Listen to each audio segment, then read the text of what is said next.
Science system.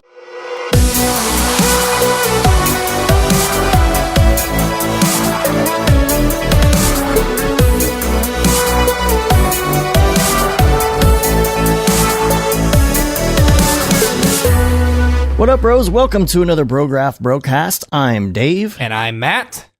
And Brograph is a supplement to our site, Brograph.com, which is a motion graphics tutorial site with tutorials, plugins, podcasts, and other MoGraph stuff. And on the show, we talk about everything ranging from motion graphics to Cinema 4D, After Effects plugins, render engines, doing business, doing taxes, being a contractor, or working for the man. You can email us, brograph@brograph.com. Let us know what you think about the show. Give us a little bit of feedback. Or ask your questions. It could be something super noob. It could be something highly technical. We'll try our best. So this week, first of all, the Schmoopies got married. The Schmoopies! Congratulations to David Ariev and Chelsea Schmoopie. Sorry we couldn't make it. It was kind of Thanksgiving. Yeah, dude. I had 40 people at my house for Thanksgiving. Tell you what, guys, Schmoopies, at your next wedding, we'll be there. What does that mean? When you renew your vows in like 10 years, we'll be there. Ray Zero was there. Yeah. Came all the way across the pond for that. That was cool. God, yeah. I wish we could have been there. So congratulations. Yep. Congratulations. We'll be hanging out soon, though. Yeah, hopefully. We'll be playing Halo soon. So check this out. Okay. The new Halo is coming out. What is it, December 28th? Yeah. What is it? Is that Halo 6?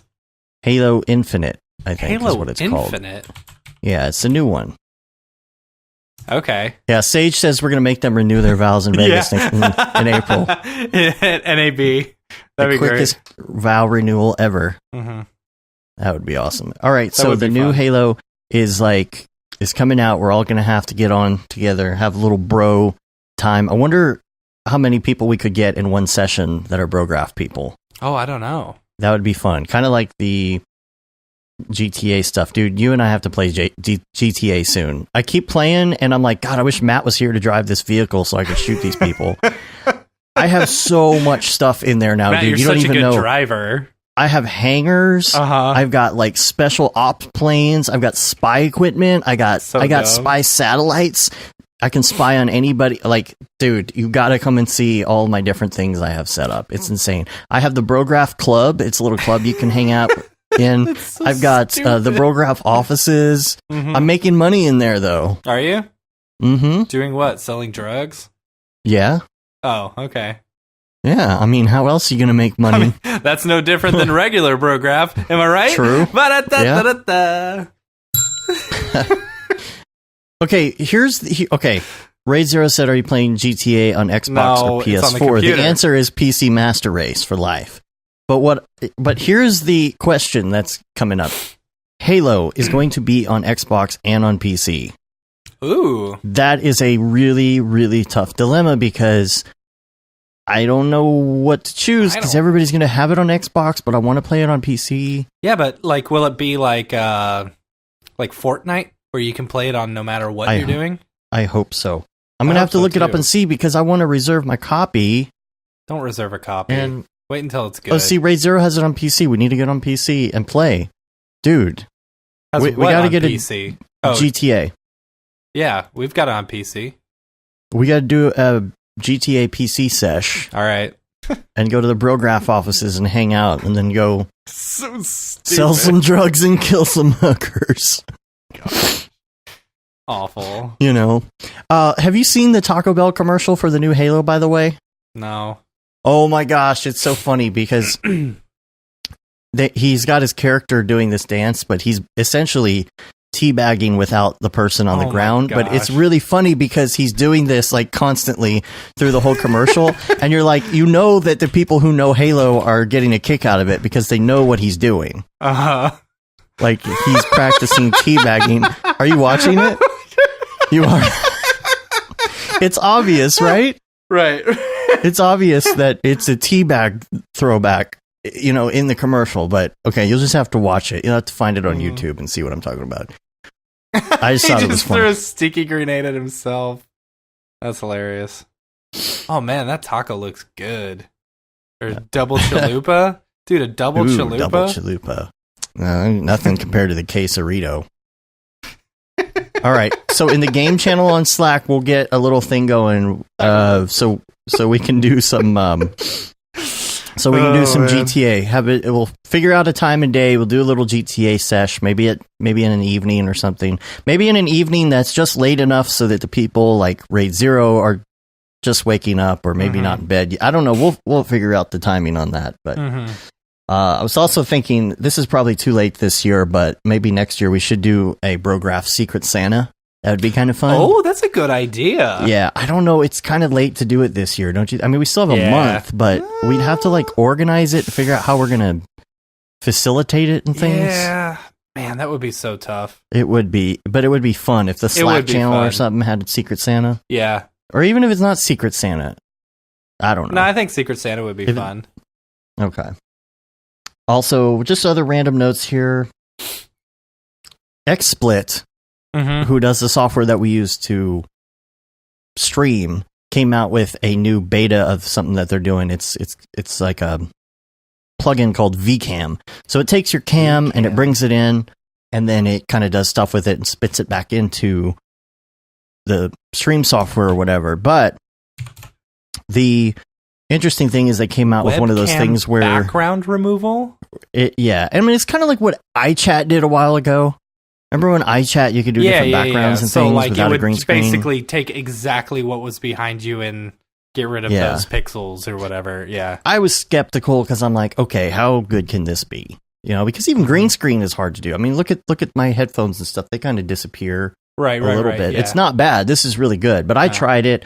It was as good as I thought it would be, though. Oh. You know what I'm saying? Yeah. It was better than the iChat one. I get that. They have a special button called Remove Chair, which works really well, actually. Okay. So, like, I was sitting in my chair, and then you hit the button, the chair disappears. Weird. I don't know what it would do with this microphone. I didn't try that, but it's not bad. Yeah. If you don't want to buy the $99 green screen, right, or $150 green screen, I'll have to do it. I need to get the green screen, but we're still working on setting up my little closet studio. Once I get the closet studio, I can't believe you're really gonna do all your broadcasts from the closet. Heck yeah, man, it's gonna be awesome. So when you sure you want to do that like all the time? Yeah, sure. Why not? It's gonna sound so good. Yeah, it will sound good, but I figure you'd want to come out of the closet. So I'm not even like, no bell. Giving you, no, you don't deserve a bell for that. All right. Raid Zero says, anybody know the plugin for Cinema 4D where you can paint objects into your scene dynamically, like randomly placing them? Yes, because it's on my show notes. It's the new plugin. It's called Nitro Draw. Check out Nitro Draw. It's supposed to be like a new version of what that was back in the day. Is that right? I think so. Raid? Phil? Phil? Yeah? Yeah? Huh? Yeah? All right. So let's talk about other stuff and things. My laptop, the power supply has died again? Fried in the same exact place. Dude, what are you doing to these? What are you doing to these? The gauge of the cable on this power supply is not thick enough. That's the problem. It's not a low enough gauge. You should honestly, okay, so you bought a new one, right? Yes, I already talked to support. They're sending me a new one. Good. I was going to say. Yeah. But, yeah. But, of course, as soon as it started to do that, it was like, okay. I did smell a plastic burning smell, so I like wrapped it with E-tape, and as soon as I did that, of course, it just stopped charging. Jeez. So I did now that I got a computer that's dead I did again. that to a bunch of my Christmas lights while putting up Christmas lights. I had a bad, like, extension cable or whatever. Yeah.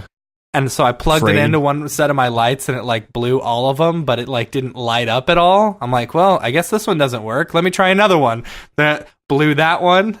Did it again. Blew another one. And I'm like, why aren't any of these working? Oh, it must be the plug. And so then I try plugging each of these in. And I'm like, well, that doesn't work. Finally figured out. Yeah, I blew them all. Sucks. Whoops. What are you going to do? So, actually, let's go to Ravcock. What's your flavor? What's your flavor? Corona Renderer 3 is out, and I've Is been it? looking at some of these things people have been producing. The live viewer for it is pretty fantastic. It's a lot faster. I'll post this video so that you can see it. Somebody did a little side-by-side comparison. Oh, yeah. Also, whoa, that's way snappy. Yeah, very snappy. And the Bitcoin price crash has caused bankruptcy and mass cryptocurrency mine closures. So there's going to be a lot more cards coming down the pipeline used. Sweet. Even though if you're using Octane, you may or may not want to use GPU AI denoiser. That's interesting. GPU AI in denoiser in Corona 3, yeah. That it uses the GPU? It uses the GPU in order to denoise it. Well, I guess that makes sense. That's insane. So, let's see. What else do I have here? I throw okay. I just so Sage, I just Google searched Corona Renderer 3 in YouTube. So check out on ArtStation. There's a guy named I have no idea. Okay, I'm going to spell it. Right. CEM is his first name. Second name TEZCAN. So he's got some ArtStation work. He posted this on the Octane Facebook group this week. He's creating these models of things like VCRs and televisions that are all fully driven by displacement. So in other words, if you want one of these TVs, you make a 5-sided box. Actually, for the TVs, it's one polygon. But he has created the layers and the displacement that is so good that it will turn that one polygon into a television. That's like ridiculous. It's so cool. Did you find it? No. But you didn't find it. Where is it again? Well, he's got it on ArtStation. If you search for his name, CEM TEZCAN, and of course, this link is going to be in the show notes, so you can check that out. But it's pretty killer because he did, I think, a VCR, so you could use a 5-sided box. And Matt, could you type his name into the chat? You're on chat, right? Yeah. You could even paste. I don't know if you can paste the link in there or not, but he's been posting this in the Facebook group. Paste. There we go. Yep. Are you able to? You're able to post a link? Yeah, I am. Okay, is your admin? Okay. So, man, so cool, and I think he put like a making of. Yeah, that's right. And so check that out because Octane? I think he's offering this so you can use it for stuff. It's like, use Substance Designer to build it. Did you find it? Yeah. Okay, Looking cool. at the TV. Yeah, so like if you need a TV for a project or something, I really like this method of building. It's really cool. Yeah, at one polygon. So, wow. Also, we've been talking. We are reviewing, I guess, this Octane master course. This is from epicjcreations.com. Yeah, I've actually got one of our contractors going through it right now. Yeah, Nick, what do you think? Is it a good buy? I've been perusing the master course just to take a look at it. It is, I think, $299. Yes, and it is very extensive though. I did log in and I checked it out, and it covers a lot of stuff. Yeah, and so I haven't had a chance to really look yet and see. Okay, is this something that an advanced user needs or not? That's my question because I haven't watched all of it yet. I don't think so because it's going in. I've been slowly watching Nick as he's been going through it today, and like he's gone through lights. Right now he's on materials. They've also but there are sections on nodes that go like super in depth from what I can see, and I'm like, okay, well, maybe. I don't know everything about every node. Yeah. There's some stuff that I just have never needed or really looked into, and maybe this is a good way for me to learn that kind of thing, Yeah, maybe. Sage says, does Brograph have an intern like GSG's Ivan the Intern? Yeah, his name's Nick the Noob. Oh my gosh. Nick the Noob. Aww. Already. They called you Nick the Noob. Said yeah. That's fine. That's fine. Yeah. If you're just learning Octane. Yeah, if you're just learning. Pickle Nick. Pickle Nick. Oh man. I think Ray Zero might have beat good. Sage on that one. That's pretty Nick good. the Noob, Pickle Nick. Man, I want to get a Pickle Rick ugly Christmas sweater. Oh, really? Yeah, I really want one of those. That's too much to ask. All right. What else do we have here? So that's the master course. Also, Raphael Rao, this is something he posted somewhere. I don't remember. I'm guessing it's Octane forums or Octane Facebook because this wasn't like a public post. It's one of those posts that you have to have the link for. So this is making of work life. He goes into a couple different things that he worked on, but he shows that still life that we saw because, people have been doing the still life stuff. And so it's like, how do you create that look? So he kind of goes into that for a bit. So there'll be a link to that in the show notes. It's anything Raphael Rao is always like, super awesome and educational and interesting.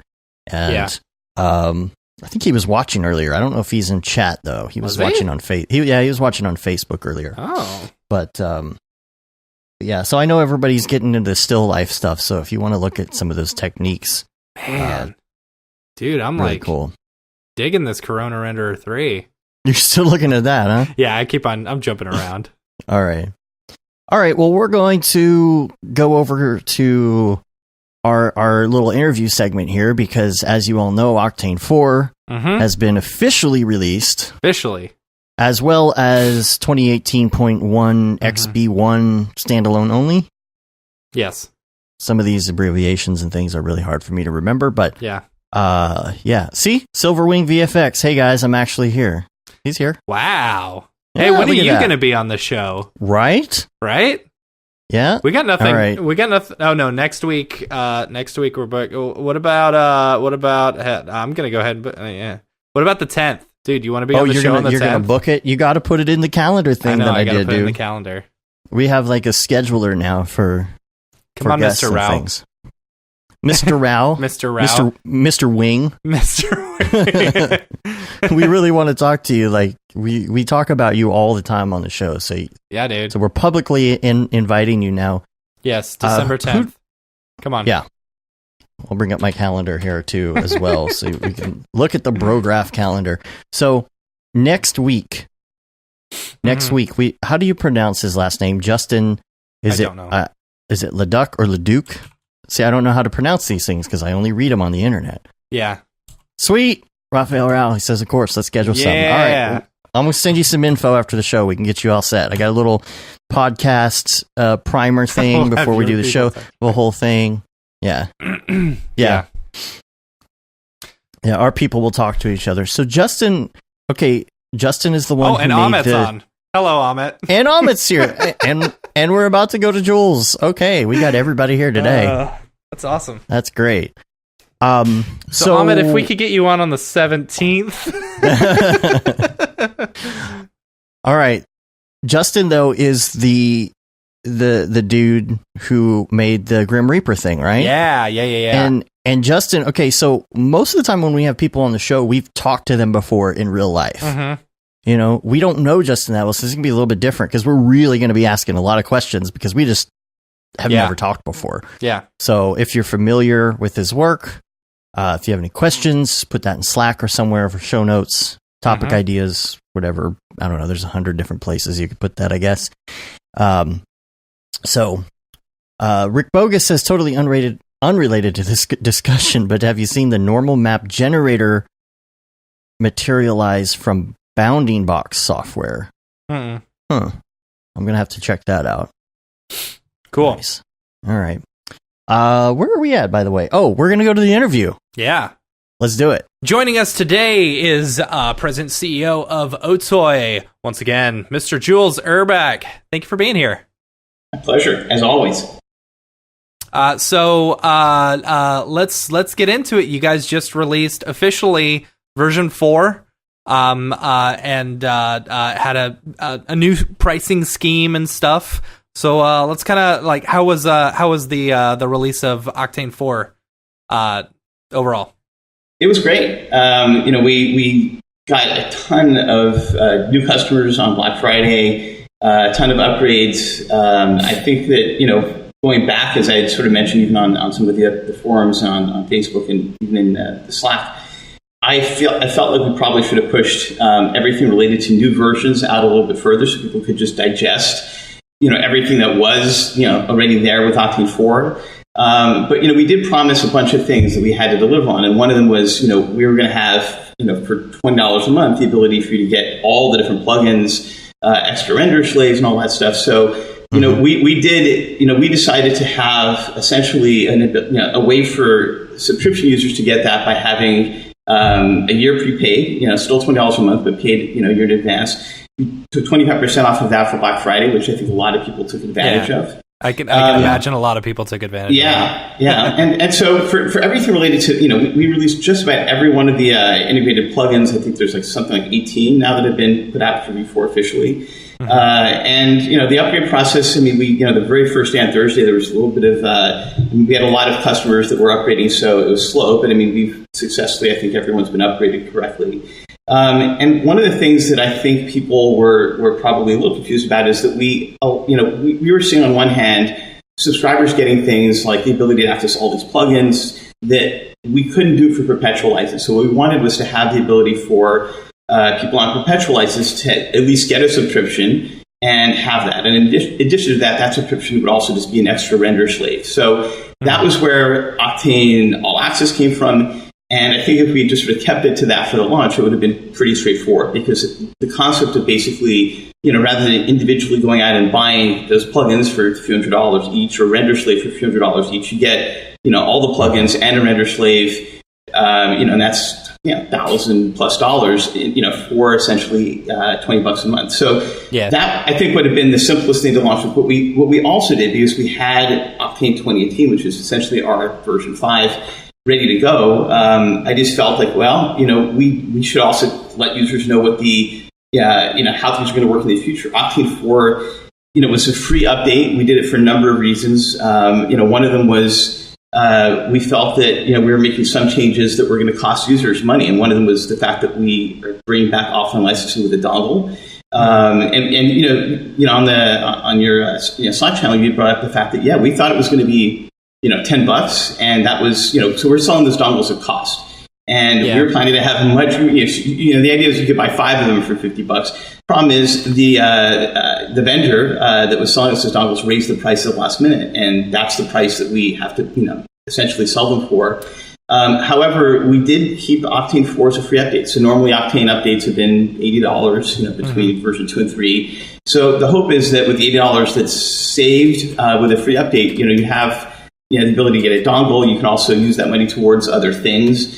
And what we wanted to do going forward was come up with a way, given especially that we're now doing basically 3 major updates a year, to cover that with the annual maintenance plans, very similar to what other software services do.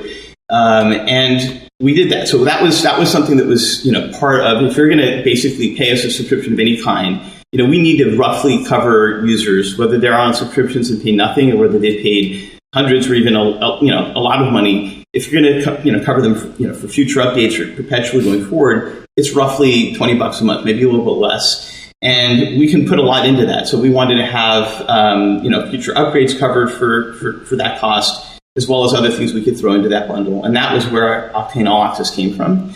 I think the thing that a lot of users reacted to, which I don't think is very surprising, but we weren't sure what percentage of our customers really, were completely sold on the idea of perpetual owning licenses and owning Octane forever.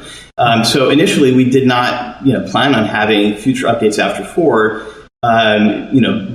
be rent to own. And with a lot of feedback within the first couple of days from users, we changed that. So after 36 months of these, annual plans or annual maintenance things, you can own those updated versions. One of the reasons why we also felt, and that was something that put a lot of people's, there's just a certain segment of Octane users that were really upset that they couldn't own Octane going forward. And I understand that. And the reason why we didn't start from that point was that there are a lot of things that we're adding to Octane, especially, a year from now, or, over the years, that are just going to have more and more pieces that are that are online services only. Like LiveDB2, when we upgrade that, will be something that will be much more like a cloud service versus a static database. And we just felt... I had a quick question on that, because I noticed that you said that you were going to update that to an online service. Is the live database, are we still going to be able to plug in our own into the LiveDB? Oh, yeah. No, it's going to be much more of a marketplace. But there'll also be pieces of Octane that we want to just distribute through LiveDB, for example, that'll be updated. So LiveDB right now, you download an Orbex or material, and it's a file. And what we want to do is switch to references, where you have a reference to a material or a service or a module or anything, a lot more stuff in the future, shader nodes, whatever it is, that essentially get compiled, almost like an app store publishes, where it gets compiled and pulled down. And that's kind of where we're going with that, and of course there'll still be LiveDB1 the way it is now. That's not changing. We're just adding something new that will probably be released after we change the material system. And I think that once we do that, we also want to have the ability for first and third parties to be able to put out things for free, but also charge for those things. So if you have a bunch of Orbex materials, like what the Grace Gorilla guys just put out, like you can basically sell that. That was my first thought. Yeah, anything that's an Orbex that can be turned into Orbex now could go through this service. And it should be, that's something we wanted to do for a very long time, but we just have frankly been focused on before and what we have planned for 2018 and now 2019. And I think after those pieces are out, which hopefully by early next year we'll have 2018.1 finished, then we wanted to add, these kinds of things on top of that. And so I think that because, and so we figured, okay, at some point, we're just going to be updating pieces of Octane continuously, and it's going to go on forever, and it's going to be a service, and that's something that just inevitably, now that we've been doing Octane now for almost a decade from now, it's really clear that that's going to be a big part of how things work. We want to do things that are more, they can sort of update pieces more continuously. And I was concerned, by having future versions, commit to always working perpetually and not having anything that requires further maintenance, that we were locking ourselves out of that. So what we've done to make the rent-to-own model work is that, nothing in Octane 2018, which is the next version, has any of that. So that's fine. Probably the version after that probably won't have any of those pieces. And any versions beyond that, we'll just work on a way to extricate or separate anything that we're adding that's an online-only service from something that you can continue to run offline. And we'll see how that goes, middle of next year when we start getting into that. Is there any chance of or thoughts of you guys circumventing the dongle altogether and just adding the same functionality back of offline licensing? I know some people had some issues with it, but me personally, I don't love the idea of a dongle because, I get it. It's because for me, it's because I lose things. Yeah, same here. Yeah. It's certainly possible. We decided, for two reasons to go with the dongle for at least this release, and we can change it. I mean, we're totally ready to. I mean, we just changed our entire pricing model from 2 days of feedback. So there's things that we can adjust and change. The reason why we got rid of the old one was, one, it was useless because you could run Octane in a VM, and tons of users did, and it just basically, it cost us a ton of sales. But the other reason was also that the locks and unlock system was driving users crazy. And so at least the hardware dongle completely eliminates that unreliability. So I think there's probably something we can do in the future that's maybe a better approach. Because I agree with you that I really hated the idea of doing a hardware dongle. I think it's not great, but it's something. And it's a stopgap, I think, for now that we'll definitely revisit. I mean, and we can and probably should do that down the line. We just didn't have a better option, at least right now, for the V4 release. But, that doesn't mean that we can't come up with something better or different. I hear you.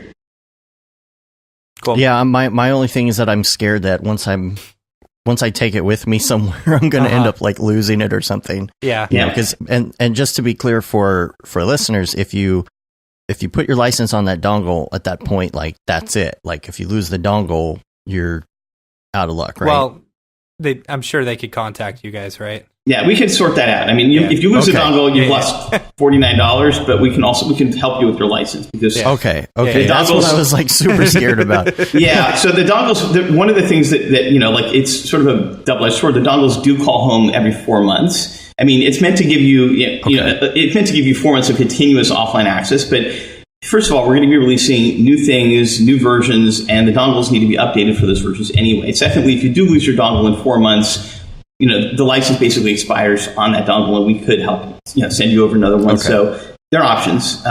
Okay, good. And yeah, so we're not, it's not the end of the world other than $50 worth of dongle hardware is gone. And it should be cheaper. We are absolutely going to try to, get back to that, lower price point that we initially wanted. And at some point, see if we can just eliminate this entirely and do that securely in a way that's good for users. Because I agree, it's, dongles are a relic of the past. If we can avoid them, we like to. It's just, this is what we felt was the right middle ground for this, for at least this version and this release. Am I right in, did you guys just release a Houdini version of Octane as well? Houdini has been released it's been there for a long time. It's been part of our, since V3, early V3. Was there another one that I was thinking, maybe for version 4, did that just come out? Maybe I dreamed about it. No, you might be seeing something about, Octane 2018 engine version 5 has vertex attributes, which is something that has, Ahmed in the C4D plugin has basically hacked around that to get us, sort of vertex apps. You don't have to hack that anymore. It's built in. It's a core feature in the new version. And in Houdini, it's really held Octane back significantly from where it should be. And it's one of those things that, I would have loved to have gotten that even in V4. But, there just wasn't enough time. And we could have kept adding to V4 and never released it. So as it was, I think the right approach was to put out a version by the end of this year, which is what 2018 is, that has it in there. And we're actively looking for people to test, vertex attributes and user data attributes in Octane for Houdini and get us early feedback, because that's really kind of a major, reason why we added that feature and wanted to push that out there. It'll also help Ahmed in C40 as well. But in Houdini, there just wasn't that workaround. So, that's something that we want to see more testing. But yeah, I think Houdini and Octane will be significantly improved by this.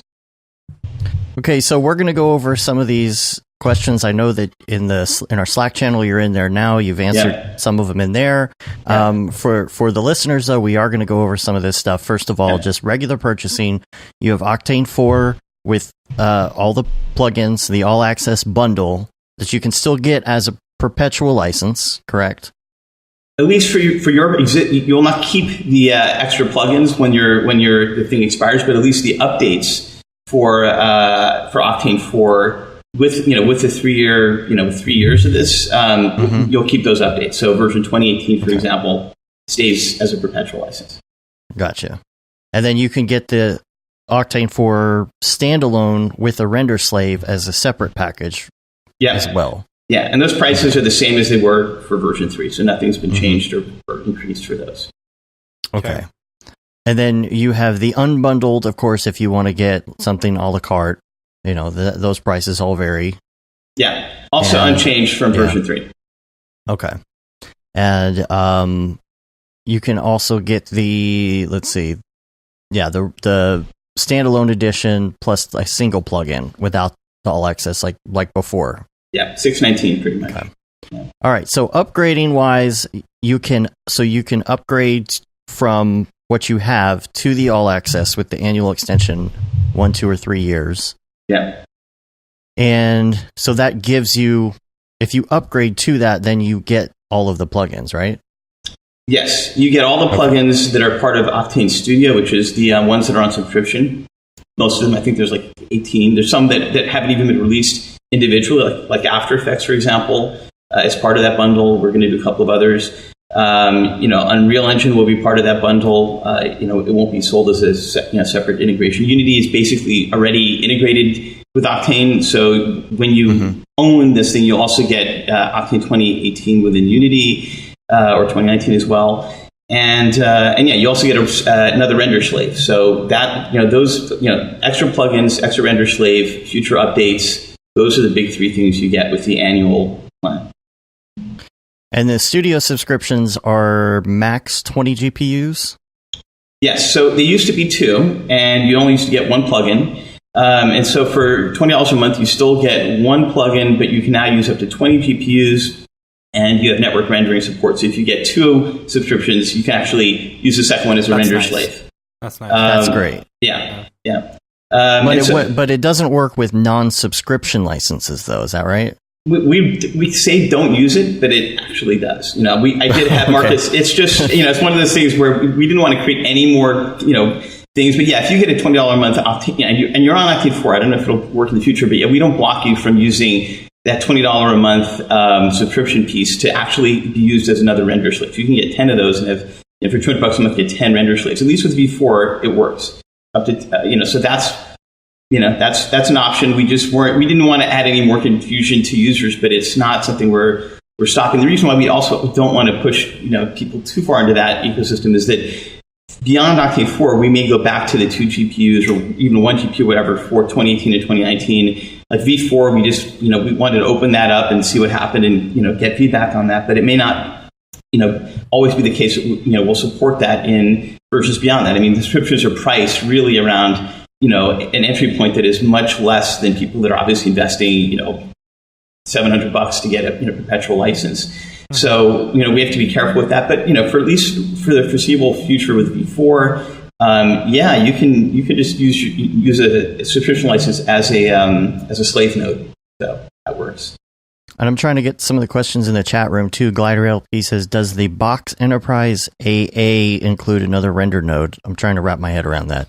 Enterprise yes, it does. All access. Yeah, so you get you basically get a second render node, a full second license, basically. With the annual maintenance, people are like they want to call it maintenance, which is true. It is that, but it also includes obviously more. It includes that another slave node license, and that license is like it's basically people that have signed up for all access see an all access like plugin or line item in their in their things they can in their licenses tab or page. And that one license will unlock basically a full second node, all these extra plugins. And yeah, that's part of the package. So the first thing that we're putting out immediately this week is that second node license, and early next year we'll have all of the plugins updated to support that all access thing as well. We wanted to have that ready if we could by this launch, but there was already a lot on our plate, and this is something that we want to get a little more testing in the next month before we put out. The ability for you to grab 20 more plugins, basically. Okay, cool. So let's go over we're going to go over some of the frequently asked questions, which I know that you have a page now that answers a lot of this. But again, for our listeners, we'll just kind of go over some of the major ones here. Just to reiterate, Octane 4 is a free upgrade from Octane 3. Mm-hmm. Yeah. But it doesn't mean you're going to get 2018 for free. When it comes out, but you can participate in the beta for that. Yeah, if you have Octane 4.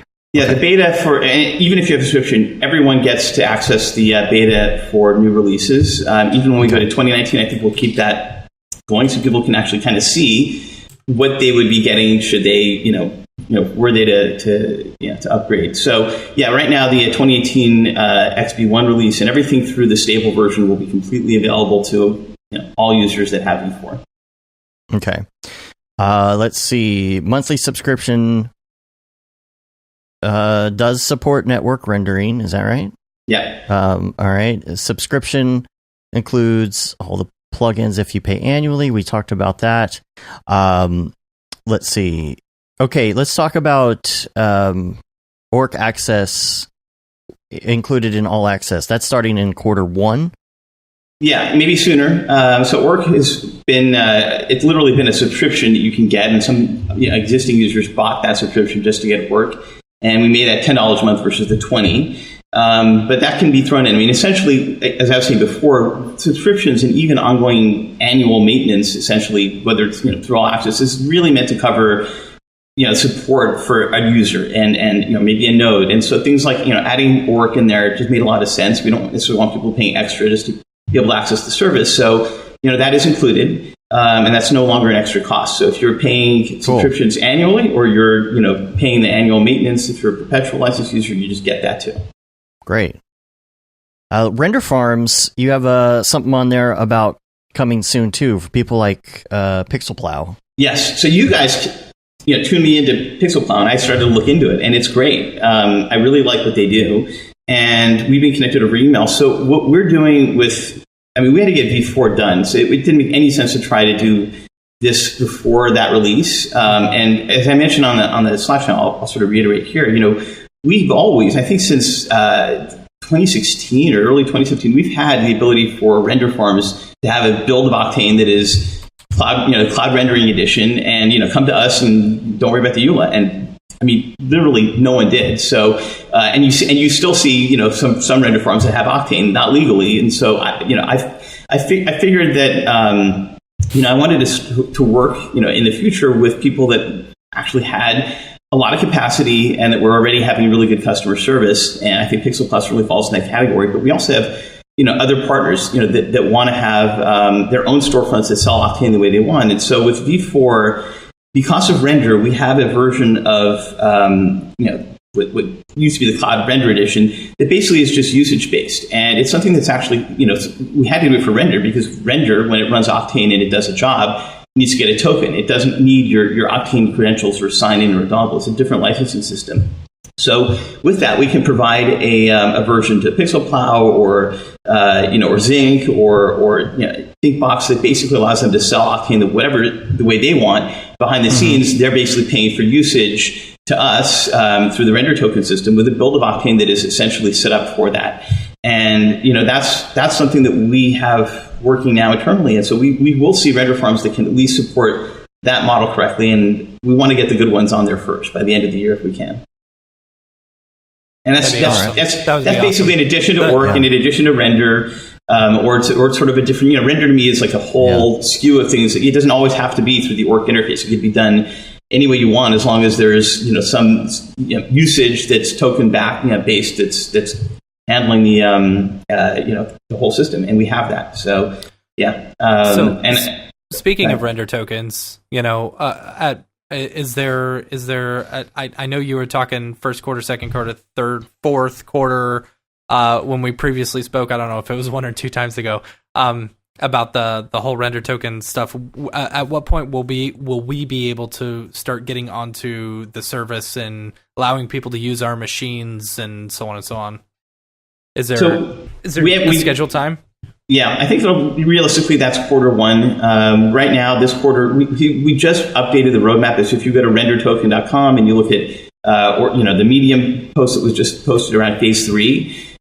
Phase 3, which is in progress right now, is in beta testing, and right now it has built-in Orbex scenes. So the people on the beta can basically start a job with one of 20 different prepackaged scenes. The next phase in phase 3 part B is to let people upload their own files and scenes and have that run on the testnet. And then the last piece is we add the watermarking system, and we let people actually fulfill these jobs and expand the beta for render tokens. And the very, very, very last piece is we put render token on the exchanges so that people, when they get render tokens for their work, can actually exchange that for US dollars. Nice. So those pieces are over the next couple of months basically. And testing has gone really well. I mean, I think I don't know if we've had a podcast since we announced the numbers that signed up for the service as miners.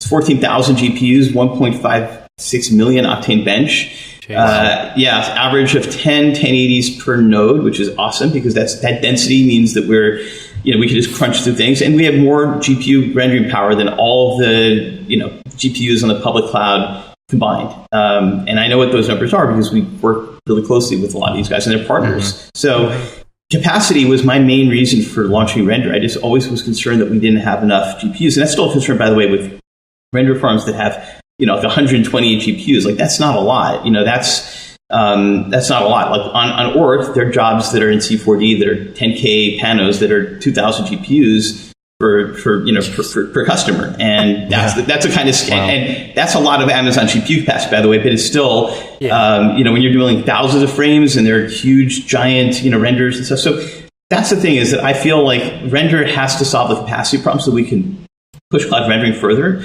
And if you want exactly what Amazon delivers, including MPA certification, all this stuff, then render will deliver that at the same price. But if you want things at a that are lower priority or that are cheaper, that don't have some of these other things. We will, just like on AWS where you have spot instance pricing, we can have the same thing on Render, except unlike spot instances that run out instantly, like we'll have a lot more capacity. So I think there'll be a lot more flexibility with the pricing. And I think Render is going to be amazing. It's already something that, the capacity we have is already a game changer as far as I'm concerned.